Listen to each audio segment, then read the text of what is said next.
इसरो के अधिकारी, पूर्व वैज्ञानिक एवं सरस्वती धरोहर विकास बोर्ड टेक्निकल कमेटी के सदस्य ए.के. गुप्ता व उनकी टीम ने आज पीपली के गांव बोहली में सरस्वती नदी और साथ लगते प्राकृतिक जलाशय मिर्चेहड़ी के सरस्वती तालाब व ईश्वरगढ़ में सरस्वती नदी के तट पर बने घाट का निरीक्षण किया।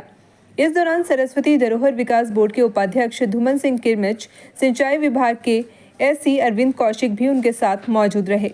टीम सबसे पहले कस्बा पीपली के गांव बोहली में स्थित सरस्वती नदी और प्राकृतिक जलाशय का निरीक्षण करने पहुंची। धूमन सिंह ने उन्हें जुलाई में हुई बरसात के कारण आई बाढ़ के दौरान सरस्वती नदी और इस प्राकृतिक जलाशय की उपयोगिता के बारे में विस्तार से जानकारी दी कि किस प्रकार सरस्वती नदी के माध्यम से ये प्राकृतिक जलाशय भारी वर्षा और बाढ़ के दौरान ग्रामीण व शहरी क्षेत्र को बरसात और बाढ़ के पानी से बचाने में कामयाब साबित हुए। गांव बोहली से निरीक्षण करने टीम गांव मिर्चेहड़ी में पहुंची, जहां टीम ने वहां सरस्वती नदी के प्राकृतिक तालाब का अवलोकन किया।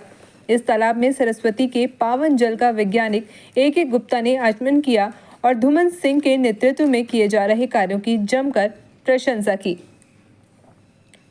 यहां से टीम ने गांव ईश्वरगढ़ में स्वर्गधाम के निकट बह रही सरस्वती नदी के किनारे बनाए गए घाट का भी अवलोकन किया।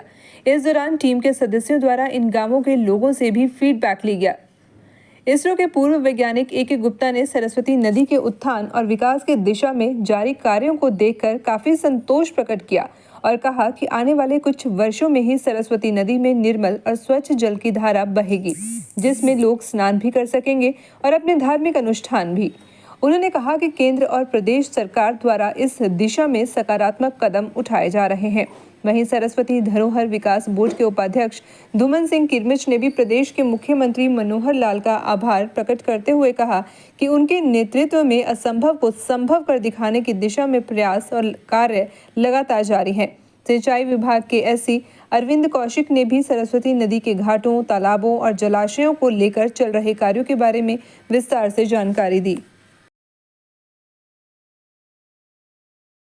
देखिए, सरस्वती जहां आदि बदरी से निकलकर हरियाणा, राजस्थान से होते हुए आगे गुजरात में रण ऑफ कच्छ में गिरती है, तो उसके बीच के ट्रैक में कहीं कहीं मंदिर हैं, बहुत प्राचीन शमशान घाट हैं और बहुत से रास्ते लगते हैं। तो सरस्वती बोर्ड इस काम पर लगा है कि जहाँ जहाँ, अब जैसे ये शमशान घाट ईश्वरगढ़ का है, इसके किनारे एक घाट की आवश्यकता है कि लोग यहाँ पर आचमन भी करते हैं और जो फूल की जो प्रक्रिया होती है मृत्यु के बाद, वो भी लोग सरस्वती में बहाते हैं, गंगा घाट पर लेकर नहीं जाते। ये सरस्वती के लिए बहुत बड़ा, इस क्षेत्र के लिए बहुत बड़ा सरस्वती यहाँ से बह रही है, वरदान है।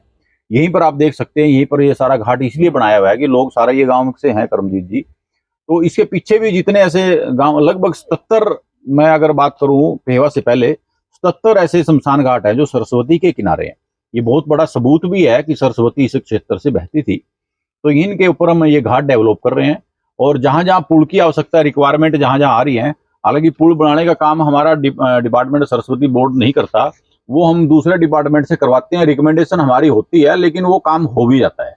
तो ये सारा काम हम, तो शमशान घाट जो पूरे हैं वो 70 हैं, लेकिन अभी हमने 23 घाट बनाने के लिए जिन जिन जिन पंचायत ने हमें रेजुलेशन दिया है, उस पंचायत का रेजुलेशन लेके हम ऊपर भेजते हैं और इरिगेशन डिपार्टमेंट इन घाटों का निर्माण करता है। तो वो सारा हम लगभग 23 के करीब आ गए और मुझे लगता है कि 5-4 और अभी आ जाएंगे। तो वैसे 77 जो शमशान घाट हैं, तो सब पे हमारा उद्देश्य है कि हम ज्यादा बड़ा नहीं तो कम से कम छोटा एक घाट जरूर बना दें, ताकि कोई व्यक्ति आए और आचमन भी करे और जो अंतिम क्रिया है वो भी यहाँ पर। तो बरसात में तो पानी रहता ही है, इसमें तो कोई दो राय नहीं, 3 से 4 महीने पानी रहता है। अब हमारा जो डैम बनाने का जो प्रोजेक्ट है वो लगभग नजदीक है, तो मुझे लगता है कि जल्दी काम उस पर शुरू हो जाए। बहुत अच्छा काम कर रहे हैं इस एरिया के लिए और सरस्वती डेवलपमेंट के लिए, और ये अपने बहुत से वीडियो पोस्ट करते रहते हैं। तो मुझको बहुत अंदर से अभिलाषा हुई, जिज्ञासा हुई कि फील्ड पर क्या काम हो रहा है, मैं भी चलकर देखूं। और आज मुझे यहाँ पर लाए हैं और मैं आकर इतना आनंदित महसूस कर रहा हूँ कि जो वास्तव में ये बोलते हैं मीडिया में, उससे ज़्यादा काम करते हैं ज़मीन पर। तो ये बहुत ही आनंद का विषय है और मुझे आशा है कि सरस्वती नदी भले 2-4 साल लेट बहे, लेकिन ये आदि बद्री से और छतराना तक बहुत जल्दी ही 4-6 साल में ये पूरी धारा में बहती हुई दिखाई देगी। बिल्कुल, मैं जो यहाँ देख सकता हूँ इस जलाशय के किनारे खड़े होकर कि मैं स्वयं आश्चर्यचकित हूँ कि जो महीना भर पहले या 20 दिन पहले जो जलाशय लबालब भरा हुआ था और वो आज करीब 3-4 मीटर नीचे तक पानी जा चुका है। मतलब ये पूरा रिचार्ज हो रहा है इस एरिया में। और ये सरस्वती प्रोजेक्ट जो है ये खाली एक हेरिटेज और टूरिज़्म के हिसाब से ही नहीं, बल्कि ये जो किसान हैं और जो लोकल लोग भूमि से जुड़े हुए हैं उनके लिए ये बहुत फ़ायदे का प्रोजेक्ट होने वाला है और इससे बहुत लाभ मिलेगा उनको और रिचार्ज होगा, उनकी फसलें अच्छी होंगी, उत्पादन ज़्यादा होगा तो सभी को लाभ होगा। जी नमस्कार, मैं Arvind Kaushik, superintending engineer Saraswati heritage circle Kurukshetra से हूँ। आज हम यहाँ पे ईसरगढ़ के जो घाट पे खड़े हैं। ये जब से सरस्वती बोर्ड की स्थापना हुई 2015 में, तब से एक पूरी परियोजना बनाकर सरस्वती का कैसे जीर्णोद्धार हो सकता है, कैसे हम लगातार निरंतर बहाव की इसके अंदर व्यवस्था कर सकते हैं, इसके ऊपर हमारा परियोजना पे काफ़ी लंबे समय से काम चल रहा है। और अब जो कुछ छोटे छोटे काम है धरातल पर दिखाई भी देने शुरू हो गए हैं। जहाँ पे लोगों की समस्या थी, जहाँ पे घाट के ज़रूरत है, कहीं पे पुलों की ज़रूरत है, कहीं पे सफाई की ज़रूरत है, वो सभी कार्य हम एक व्यवस्था के तहत और एक निरंतर गति से करते आ रहे हैं। और हमें उम्मीद है कि आने वाले 2-3 साल के अंदर ये सभी काम धरातल पर दिखाई देने शुरू हो जाएंगे और इससे सरस्वती जीर्णोद्धार में और सरस्वती के प्रति लोगों की आस्था और बढ़ेगी।